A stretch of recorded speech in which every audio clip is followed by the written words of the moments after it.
Olá pessoal, tudo bem? Meu nome é Luiz Gustavo, sou psicólogo clínico e facilitador sistêmico. E hoje vou responder uma pergunta feita aqui no nosso canal do YouTube. Gustavo, você poderia falar sobre pessoas tristes? Bom, antes de responder essa questão, se inscreva aí no canal, clique no sininho. Dessa forma você ajuda a gente a manter conteúdo e você sempre será informado dos novos vídeos que estaremos realizando. Temos 2 cursos online, no dia 7/11, Aprimoramento Sistêmico, um curso online de 4 horas, e no dia 28/11, uma palestra para iniciantes também online pela plataforma Zoom.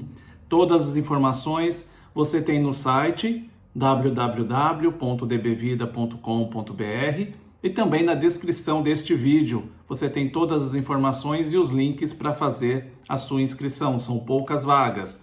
Eu também continuo fazendo atendimento em psicoterapia breve sistêmica, de 3 a 5 atendimentos, ou constelação familiar individual em apenas um atendimento, tudo online. Bom, vamos responder a pergunta. Você poderia falar sobre pessoas tristes?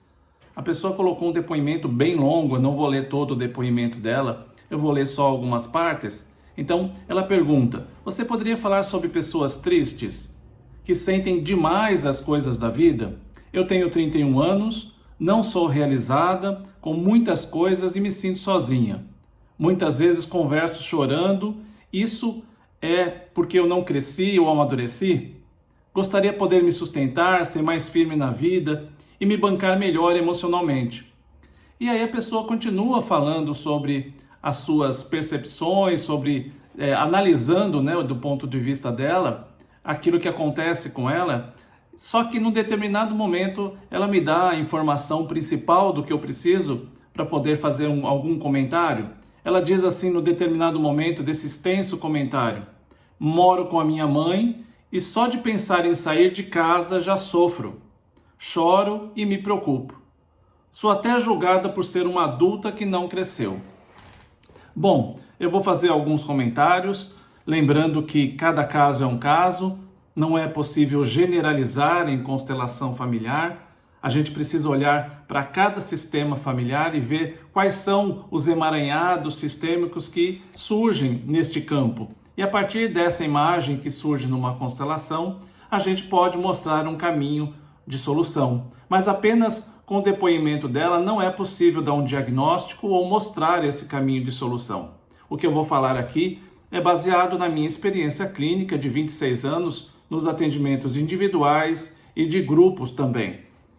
Ela comenta no determinado momento que ela vive com a mãe dela e que só de pensar em deixar a casa da mãe, ela fica abalada, ela chora. Veja, ela tem 31 anos. Em nenhum momento desses comentários que ela fez, desse extenso comentário, ela citou o pai dela, por exemplo, ou alguém mais da família. A minha percepção muito superficial, vejam bem, eu não estou fazendo um diagnóstico, é que esta filha está totalmente emaranhada no destino desta mãe e provavelmente por fidelidade ela fica ali presa ao destino dessa mãe, se sentindo talvez importante, responsável por esta mãe e desta forma viola a ordem. Então ela se coloca numa posição de que a mãe precisa dela e se a mãe precisa dela, ela está acima da mãe. Então, ela se coloca como mãe da própria mãe. De uma forma inconsciente, essa pessoa normalmente pode vir a sabotar as suas realizações, o seu destino, não se realizando em muitas áreas da vida e emocionalmente também não crescendo. Então, muitas pessoas assim ficam infantilizadas, ficam numa postura muito infantil e perante as adversidades, perante as coisas que precisam enfrentar na vida, ficam com dificuldades de enfrentar de uma forma adulta, de uma forma responsável, ficam fragilizadas e posteriormente tristes.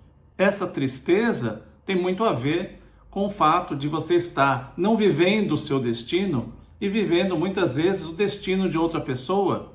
Você está abrindo mão do seu destino. Conscientemente ela não faz isso, mas inconscientemente existe algo que diz que ela está abrindo mão do próprio destino. Ora, se você vai abrir mão do seu próprio destino, Você acha que não vai surgir um movimento de tristeza e às vezes a pessoa nem percebe a origem dessa tristeza. Muitas vezes essa tristeza tem origem nessa autoanulação do seu próprio destino. Então, é uma filha provavelmente muito amorosa, uma filha que, infelizmente, movida por esse amor que nós chamamos de amor cego, se emaranhou em histórias que não devia se emaranhar. Isso não significa que ela deve abandonar a mãe. Isso significa que ela deve ter uma postura diferente quando ela está cuidando da mãe. Então, eu posso cuidar dos meus pais idosos? Eu posso cuidar deles? Lógico que eu posso. É da nossa responsabilidade cuidar dos nossos pais, principalmente na velhice deles. Mas com qual postura eu faço isso? Com postura de filho, né? Seguindo o meu destino, realizando as minhas coisas e dando lá o suporte que eles precisam? Ou eu faço isso como mãe da minha mãe, pai da minha mãe, entende? Porque neste momento eu estou me colocando acima, violando a ordem, e aí as consequências são essas que ela percebe na própria história. Isso não é um diagnóstico para a situação dela, mas isso é muito frequente nos casos que a gente atende de constelação individual ou de grupo. Então, qual é o caminho de solução? Nós partimos de um amor cego, onde a criança, às vezes desde muito cedo, se emaranha no destino de casal dos pais, se sente muitas vezes responsável, toma partido e fica presa ali naquele destino, movida por um amor, mas esse amor é esse amor cego, não enxerga o amor do outro. Se ela olhar para o amor da mãe, será que a mãe se alegraria com o sacrifício do destino dela? Se ela pudesse dizer para a mãe, querida mãe, por amor a você, vou abrir mão do meu destino, vou me sacrificar. Desta forma, eu estarei te honrando. Se você pudesse realmente, não que haja necessidade de dizer isso, porque isso é um processo interno, mas se você verdadeiramente pudesse dizer isso, você acha que talvez a sua mãe se alegraria com essa informação, se alegraria com o seu sacrifício? Na prática, o que a gente observa é que os pais não se alegram com esse sacrifício. Quando a gente consegue interiormente ou ver isso, às vezes através até de uma constelação, e a constelação ajuda muito isso, a pessoa consegue ver o representante do pai ou da mãe totalmente entristecido, às vezes até chora o representante, porque não se alegra com esse sacrifício do filho. Nenhum pai, nenhuma mãe gostaria que os filhos se sacrificassem por amor a eles. Então, quando conseguimos enxergar este amor é o amor que nos liberta. É este amor que nos deixa livres para realmente seguirmos o nosso destino e amparando os nossos pais naquilo que for necessário como filhos. Essa postura, muitas vezes movida por esse amor cego, enfraquece a pessoa, coloca ela em processo de sabotagem e até de infantilização perante a vida. E aí a pessoa não se sente capaz. Ela começa a acreditar realmente na própria incapacidade de lidar com as situações, de lidar até com o mundo, e ela fica cada vez mais justificando por que ela tem que ficar ali naquele lugar, porque de outra forma ela não teria condições de superar.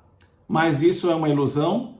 Nós temos sim a força interior, todos nós trazemos a força interior dos nossos pais, dos nossos antepassados, para superar as nossas dificuldades, mas para isso precisamos encarar muitas vezes a nossa consciência pesada de que precisamos realmente fazer esse movimento. Então muitos fogem de fazer esse movimento porque esse movimento custa muitas vezes uma consciência pesada de acharmos que estamos fazendo a coisa errada, de acharmos que estamos abandonando o nosso grupo, o nosso sistema, o nosso pai, nossa mãe, nossos irmãos. E na verdade não é abandono, não é deixar o grupo, mas fazer um movimento de seguirmos para o nosso destino. Quando nós seguimos para o nosso destino e nos realizamos, essa sim é a forma de liberdade, essa sim é a melhor forma de honrar os nossos pais, o nosso sistema e tudo aquilo que aconteceu do jeito que pôde acontecer.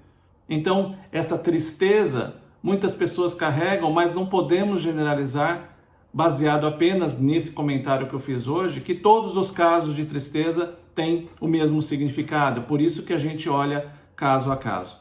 Era isso que eu queria trazer para vocês, eu acho que é importante, talvez algumas pessoas se beneficiem desse depoimento dela. Então é isso, se você gostou, curta, se inscreva no nosso canal, compartilhe os nossos vídeos, Mande suas perguntas, que na medida que as suas perguntas forem chegando, a gente vai criando novos vídeos para vocês. Um grande abraço e até uma próxima oportunidade. Tchau, tchau.